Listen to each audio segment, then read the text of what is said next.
because as you were sharing it earlier on, that's what I was thinking of, you know, that transition from, you know, your father being of African heritage with his children, but at the same time, be American, but not American. You're African, but don't, I know what that can be like, you know, it's, you know, and just growing up with that, you know, yeah, in that space there, man. And then, yeah, children are not all, man, in that regards to, you know, just the generation of in the UK or when African brothers or sisters would come into the class and how they had to assert themselves to be part of the thing or get dissed every day, basically, which also made them stronger in other areas. But nonetheless, thank you for sharing that. But I just want to tap on the fact that before you leave that, we're going into it, man. Let me go into Obi-Wan. Yeah, you know what I mean? Yeah. Go into Obi-Wan. Before you start, bro, I would just like to be, doesn't it just sound African? It sounds like the whole name itself. And if that don't sound like, where does that come from, bro? Yeah. Yeah, 100. It does. But you know, before we tapped into the knowledge, and like it's different when you're a 5-year-old getting teased, getting ridiculed and shit like that about your name, when you're the only one that doesn't have a name that everybody else has. You know what I mean? Yeah. So, but later on, getting into more of the, let's say more into the occult, right? Different levels of consciousness, and really going into particular studies, we find that who is Obi-Wan? Who's Obi? Obi-Wan is a Jedi, right? Yes, right. Obi-Wan is a Jed. To each. Jed. What is the Jed? All right. No, it didn't start from there. Jed. What we talking about? We're talking about Jed. We're talking about Jed. You can see Imhotep. You can see Asar. You can see Heru. You can see ton of these as holding the staff. The Jed is really the spinal column, right? The spinal column. And what is the spine? The spine is the information superhighway. You know, not the computer. It's your spine. That allows you to tap into everything. All of your receptors, all of the connections, the meridians connect. Everything happens through the spine. The spine sends signals all the way out and all the way down. Like not just talking about your crown. I'm talking about out into the universe, right? And all the way down. So he's a Jedi, right? So Jedi, let me think about Star Wars and stuff like that. Star Wars, you know what I'm saying? Star Wars, Jedi. Like, okay. What are these Jedis doing? These Jedis they're trying to create balance. They're going after the dark forces, right? You know what I mean? Should I go ahead?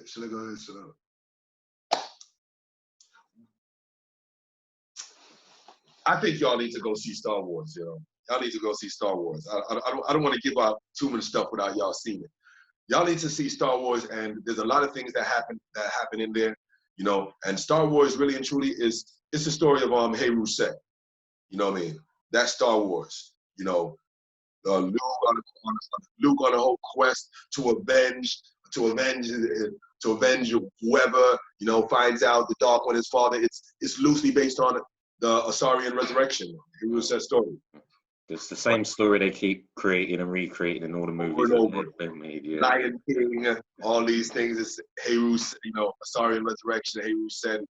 But I'm sure you go into all these things. You know, let me not go into any of your talks.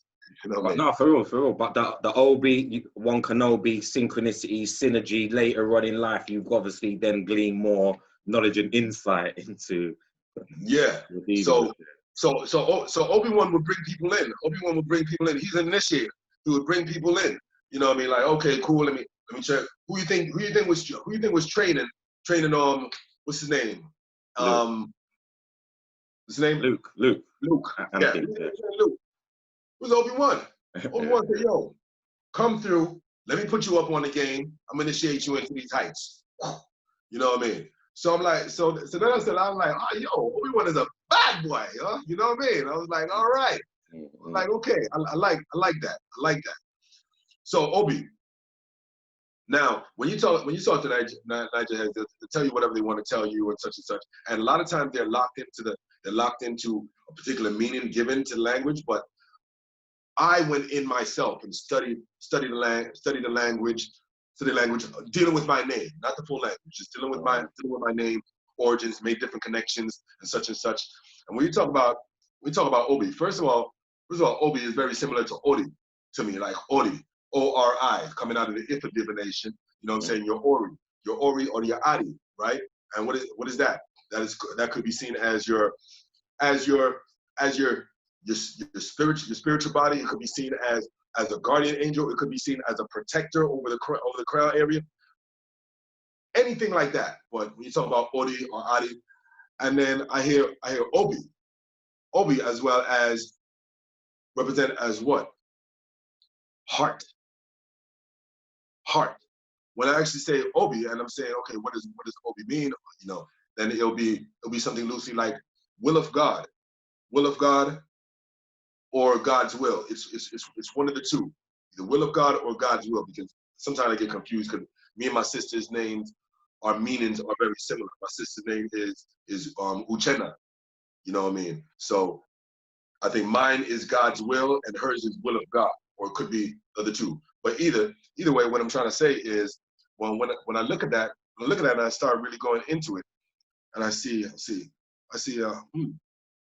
I start, and then I go into Obia, right? You know, us as Caribbean people are like, oh, Obia, oh, watch out for that Obia man there, oh, Obia man, ooh. I'm like Obia. I start breaking down that word, you know, O-B-E-A-H, Obia. And I'm like, oh yeah, okay, wow. The root word is Obi.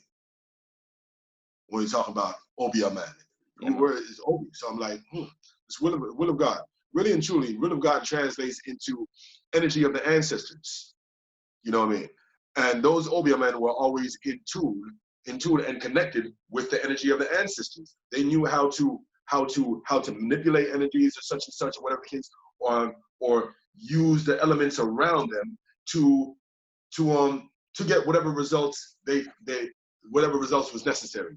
Whether it's healing, whether it's to communicate, whether it's to rid yourself of previous experiences or current experiences or ailments, such and such. Them Obia man was tuned in. You know, but we hear something like Obia man, we hear witches, we hear black magic, we hear sorcery, we hear all these type of things, and we're like, oh, this is negative, this is all negative. It's painted in a particular light. And it was done like that for a reason.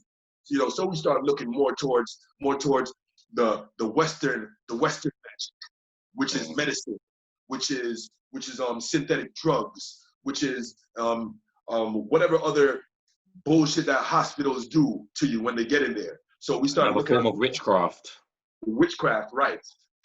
We start looking at their magic, and we just forget about anything that deal with us. Every time it's something coming from Nubian people or African people or such and such, it's dark, it's bad, it's this. And it's got to a level where we have become scared of our own stuff.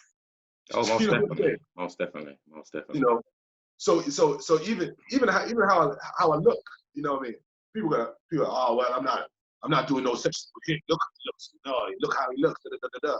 And it's like wow, like we're even afraid of our own natural self. You know what I mean? And it's deep. You know what I mean? If I'm not freshly shaved and have a low haircut, or if I'm not like bright white, you know what I mean? It's like, oh, don't want to have a session with me because whatever the fuck. I don't know. That gets me upset. But stuff I'm still dealing with. You know, it's an interesting world we live in. All right, I've got a couple other things to come out of that now, bro, because I had this conversation a couple of days ago. So as I said, there's no flow into this, but it's a nice little segue into something else. But I had this conversation the other day. I had it with an adult, and then I had it with my two daughters just yesterday, a follow-up on it. It was all to do with names, you know, and like the ritual of names and naming, and how we come up with names, where our names come from, who decides to name us. And, you know, the conversation came out of, you know, in some of the African traditions, they teach that, you know, your parents give you a name, but they're inspired by you. You choose your parents, you choose your name, you inspire them to decide, oh, we're going to call the child this, that, or the other, because you're mapping out the right people, the right places, and all the rest of it that you need to be to fulfill your mission while you're in heaven or the spirit world, let's say, before you download and come through here. And it was a matter of, you know, like, where do our names come from? Why do we change our names? Why do we pick appropriate names? Nicknames, you know? where do, you know, these things come? So as far as you holding these different names and going into your name, what do you see is in the power of name? What that means to you? Yeah, yeah, yeah. When I see, okay, when I see the meaning of my name as far as Obi, will of God, will of God. You know, it brings a level of greatness. Doing doing the works of the Most High, whatever that may look like. Always connecting or ascending to a higher self. Always being on a particular path to raise vibrations or open awareness. You know what I mean, on particular things. A shepherd of some sorts. You know what I mean, a guide of some sorts. I always see that as my works, really, really and truly. You know what I mean. Hold on. Yeah. That's fair enough to say. But when I look at that particular journey, I'm like, okay, yeah, we come from a heavy religious mindset. You know what I mean? When I say heavy, like, yeah, we're in it.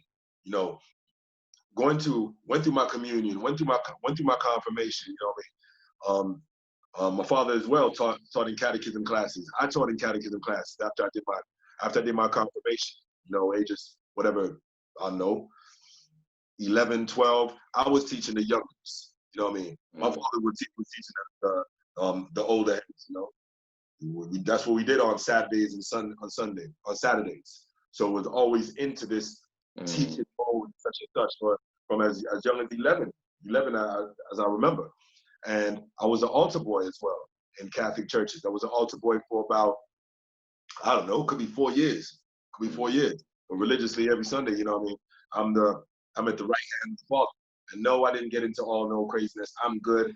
Me and the Father was good. Nigga knows what's up. He didn't try any crazy shit. I didn't have to give him none of that, you know. You know what I'm saying? But being real close to the Father, I'm just gonna be real about this shit. I know that someone else that's probably in that position have been through that. They don't want to speak on this particular things and such, but it wasn't. Yeah, I still look back at it, and it wasn't negative at all. You know, I learned a lot from being an altar boy, from being close to the Father. You know what I mean? Well, you know, it allowed us to have, you know, you could see it as almost.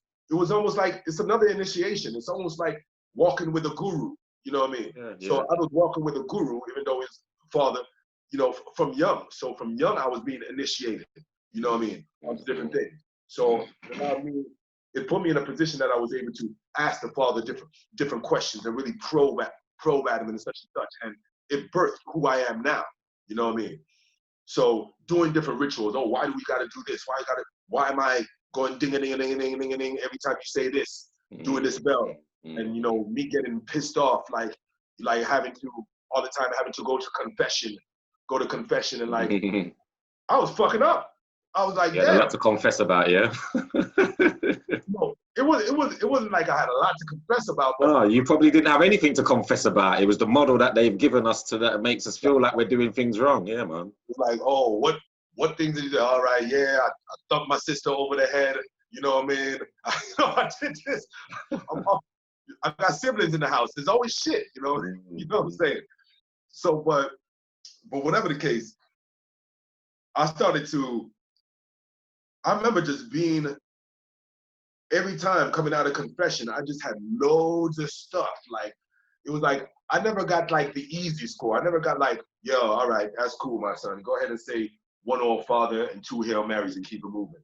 Like, nah, it was always like 7 Hail Marys, 9 All Fathers. And I was like, I'll be there for a long ass time, like in mass, like while I started confession before the mass started. And even after the mass started, I'm still there on the side, kneeling, going through my confessions. And I used to hate that shit because the other people that come in, like, oh, there he is again. Like, damn, that you must be bad. Like, you know what I mean? So that made me go into a whole thing, like, you know, like, yo, I got to a level that I remember the youngers started asking me particular questions, and I didn't have answers to the questions that the youngers were asking me. And that started making me probing deeper. I remember getting to a point that I'm sitting with Father like, yo, like, why can't I just talk to God myself? Like, why do I have to go through you and you talk to God, and then you tell me what needs to be done based on what God tells you. I don't know. If the Creator is all in us, why don't God just hear me himself? Why don't I have to talk to you? You know what I mean? And then I remember it was like, oh, blasphemous, and such, don't ask no things like that, this and this and this. There's a certain order, there's a certain chain. Now you go out there and you have to say this and say this and say this as a form of penance or for whatever the hell he said. But basically, he tried to just shut it down, and I had to go back out and say some more Hail Marys and shit for the questions that I was asking, you know. And then it got to a point where I was like, nah, something ain't right here. I'm like, nah, I could talk to myself. I don't agree with this shit. Even though he told me what he told me, I said, I could talk to myself. I don't believe it. And I just started not believing in him anymore. You know what I mean? And it was like, oh. And then from there, it went into a whole nother level, because now I got beat for not wanting to go to church. You know what I mean? My pops is a crazy man as it is, you know what I mean? He would unload, he would drink a lot and shit like that. But now it was like, now the beatings were coming from not wanting to go to church.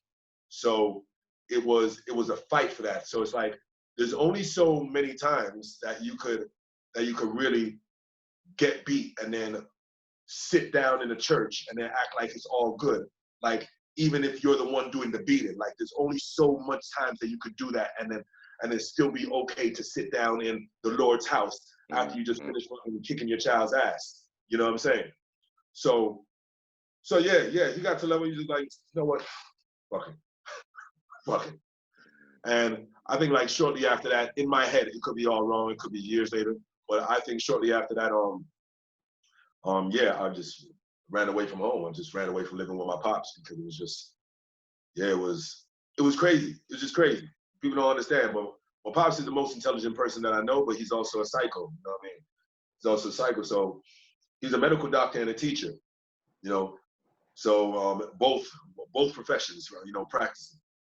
So imagine being in high school, you know, and you having your father for a teacher.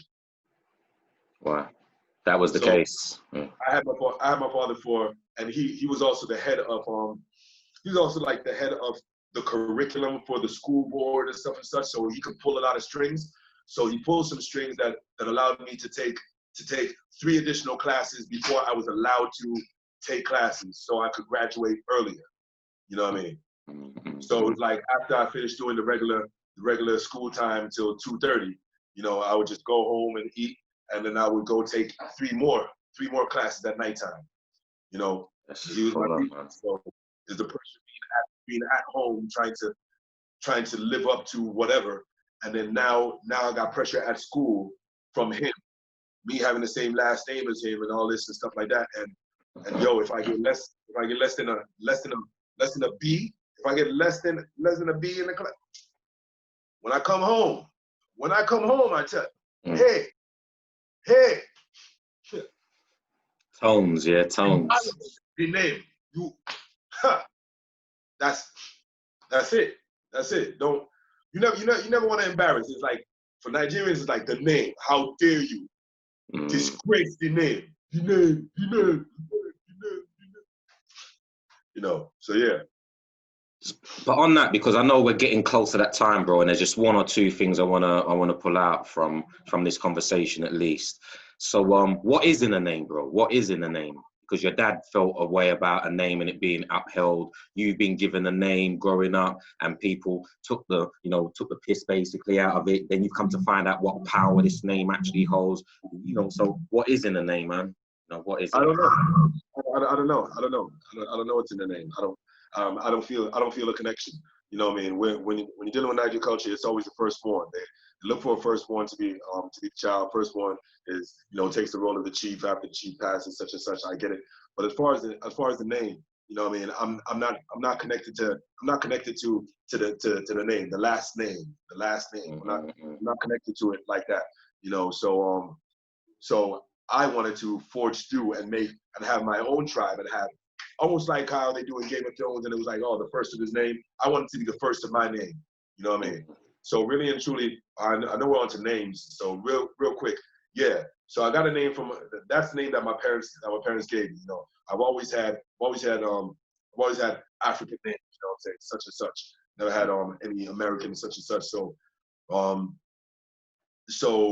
so later on down the line, when I started getting into a different initiation with my more comedic initiation, such and such, you know, my spiritual parents initiated me and gave me a name. So I didn't call, for those that think, oh yeah, oh, he calls his name Sematawi, who thinks he is, da, da, da. No, I didn't name myself. I didn't give myself a name for Sematawi. I didn't, no, that's the name that I earned. That's the name that I was initiated with. And my spiritual parents at that time, you know what I mean, which is Baba Kwesi and Sister Mary Ra, you know, of Kemet Nu. That's Dr. Azra Kwesi and Dr. Sister Mary Ra Kwesi of Kemet Nu, Kemetnu. Check them out. They've been taking Nubian people back to Kemet for the last 42, 43 years. And he stands on the shoulders of Dr. Ben. He took the torch from Dr. Ben, and Dr. Ben been doing it for another 40 years. So there's no one more of an authority in Kemet than he is, really and truly. But after going through initiation for about 4 years, going to Kemet, you know, yeah, every year I did it consecutive at that time. You know, they witnessed my character, my nature, such and such, you know, over the 4 years, and they initiated me with the name Sematawi Yoga. So then, it made sense to me. It resonated, you know what I mean? And I was already on a particular path, and I was like, damn, that's powerful. For me to be given a name that's similar to the combining of these energies of these two lands, such and such. So what I did, I just combined the name, because a lot of people that were given the names, they dropped their previous name altogether, but they had slave names, really and truly. You know, they had slave names, so it was easier for them to drop slave names. Like, you know. So we're going to get into this because this is what sparked this conversation, what we're having now. So I'd like to fill you in with some other perspectives, or just perspectives. But yeah, sorry to cut off. So they dropped their. So they had slave names, and they dropped their slave names, and they took the name that they were initiated with now. But you know, I already had an African name. I'm not going to drop my African name for another African name. So I'm just like, I'm gonna merge the whole thing. I'm gonna merge the whole thing. You know what I mean? So yeah, I merged it. I kept Obi. I made Obi a middle name now, and I kept Sematawi. And as far as my last name, which is Udoye, you know what I mean? I added on the Kajemni, you know what I mean? So I just pushed the whole thing together. Sematawi, Obi, Udoye, Kajemni. So that is my official name. Yes, it's on my license. It's on my papers. It's official. You know what I mean? No. That's what you say. Do you have the paperwork? Like, the paperwork doesn't really mean shit. Like, you can go by whatever name that you decide to, you know what I mean? If you don't want a particular name anymore, you tell that person, don't refer to me as this. This is what I want to be called. Like, don't feel that it's, oh, just because you don't have it on your driver's license or such, that's not official. No, there's a lot of power in names, you know what I mean? And sometimes you've been given a name that no longer resonates with you, you know what I mean? And you have to cut that right there. And then from here, sometimes maybe you have to name yourself, but I didn't name myself. I was initiated both times. So this is like the conversation that we was getting into, you know, like just the rights of, you know, you being given a name, you know, at birth, you know, you coming up with your own name, for example, as a rapper, as an artist, you create your own name sometimes. Then you've got nicknames that are thrown at you that might stick. All of these names and tones, and like, what do they mean? Like, what do they bring out of you? These are the conversations that we've been having the last couple of days still. First of all, why don't we give ourselves our own name? You know why? Because we're fucking too ego driven. You know what I mean? We'll give ourselves some big shit. Hey, Lord of Lords, first Messiah of Streatham, or who knows what other things will give us. It'll be too ego driven. So it takes somebody that is around you, somebody that is on a level, you know, mostly an elder. You know what I mean? That they're able just watch you, and really and truly, they're watching you without you knowing that you're being watched. Like, I didn't know all these years that I was going to get initiated or I was going to be given a name. I had no idea of these things. But they're like just watching on the slide, seeing how I act and seeing what I do and such and such. And my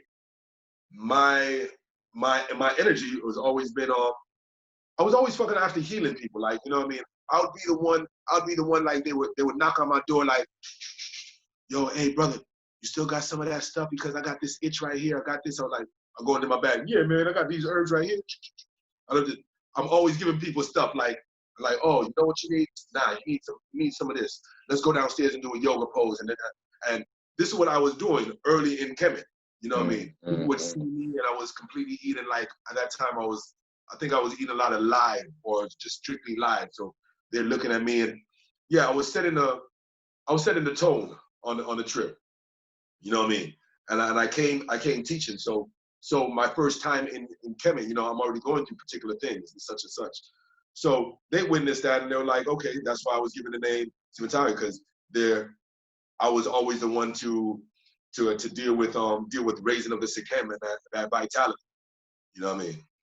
Okay. But at the same time they saw that I had a fiery nature with me and such, you know. So Kajemni was a heavy advisor, for Pharaoh Pepi, right? In the early days. So they gave me that as far as, you know, my mindset and what I particularly do, such and such. But it also means I found my ka, which is I found my spirit, you know, Kajemi. So yeah, I definitely found my spirit. You know, I think all this long journey, you know what I mean, through the church, altar boys, such and such, you know, it's been unraveling. He didn't even know any of that. But to be given a name, say, that represents I found my spirit, it does say a lot to me, you know what I mean? You know, but names, while we're going on to names, let me say this. Nicknames. They do that shit in this country heavy. It's like it's built in. It's like people are lazy. And when they have to say more than one syllable out of their mouth, that happens to be a name, oh, I can't say it. But you have no problem saying all these other words that have tons of other syllables. You know, nicknames, I don't know where that comes from, but it's foolish. Like if you're introduced to me and I introduce myself to you as Sematawi, that's for one, then call me, what do you call me? Sematawi. Don't let me introduce my name to you as Sematawi and then you end up calling me, hey Sam, hey Sam, hey C, hey, like no, don't do that. Don't, like, you know when people start cutting your name short, names are power. Names are power. You know what I mean? I know there's a lot of English names that there is no meaning for, but really and truly coming from more indigenous tribe life, names are power, right? They mean something. They have vibrations. So when you're cutting short someone's name, you're trying to cut short their wisdom, cutting short you're cutting short that lifeline, really and truly, you know, attached with that. When you're calling someone's name, you're hailing them up every time. You're putting certain power behind it. You know what I'm saying? You're bigging them up. It's a ritual in itself. So you're saying the name, calling them into existence. You're keeping them alive. You know what I mean? You know, and first and foremost, even without people knowing what the name means, whenever someone says your name, they're aligning you more with the meaning of your name, bringing it to life. So every time you're saying Sematawi, you're still saying, oh yeah, the unifier. You know what I mean? The union. You know, such and such. You know, the union of the two lands. You're putting it out into the ethers even more. Got you. So why does it make sense? How do you get calling me Sam from Sematawi? How dare you? How dare you? I say that my name is Sematawi, and you say, oh yeah, I'll just call you Sam. Who are you to tell me what you're going to call me after you just asked me what's your name? No, I'll speak on that a lot.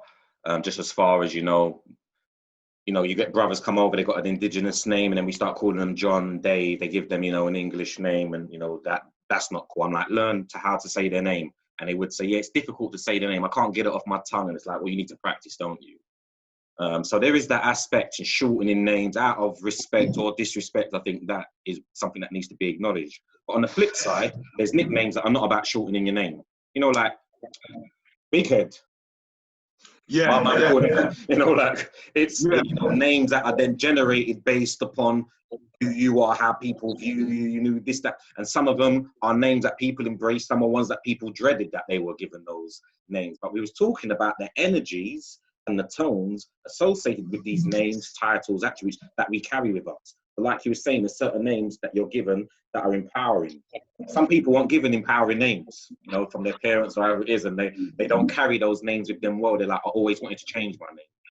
And this is the conversations we was having. So we were saying, well, if in Africa, you know, in certain African traditions, they teach, you know, that you was the one who actually inspired your parents to give you that name, why then did I tell my parents to call me Darren? Why did I not hook up with a family that was traditional Africans that would give me an African name, or inspire them at that time to give me a name that I wanted to be called, you know, with African connotations, or, you know, from another culture, if I didn't want English, which then led me into looking into English names. What is an English name? Then I come to find out, well, there's no such thing as the English language, let alone English names. You know, so what are we calling it? What are these things? Because the English language is coming out of other languages that are, you know, it's all, you know, what is this? You know, what are we calling ourselves? And then ironically, I did find out that the root word of a lot of English names you can actually find rooted in Nigerian names, Egyptian names, you know, other names, because they are older than the names that we've been given, just like the language. That's right. That's right. Cuisine is, and the clothing is, and there's a lot, they predate the people who presented it to us with it. So this is what we was exploring. Yeah, so we were just talking slop basically. We didn't come out with no definitive, this is it, because some people share what you said. And on the flip side, people are like, no, I like my nickname. I prefer my nickname to my real name because I've never held, and it was just like that circle of sharing names. So I say that to say, I was born Darren Springer. You know, my peers that I grew up with always call me Spring or Springer. So then I got with Jerry Springer. I grew up with this whole Jerry. So my name, but it didn't rub me up the wrong way. It actually empowered me. I used it to empower myself, you know. But it also led me to not wanting to, because of my name, where it came from, the slave name, so to speak, and we'll get into that maybe another conversation, but I didn't want to gift my children that name. Although I kept that name for myself and I didn't want to change my name, I didn't want to then give that name to my children. And then there's a lot of people around that just didn't get that. Are you there, bro? Yeah. My screen just frozen. Your screen is just frozen as well after you've done something. It looked like. Hold that thought. Hold that thought. Don't even change from there yet. Hold up.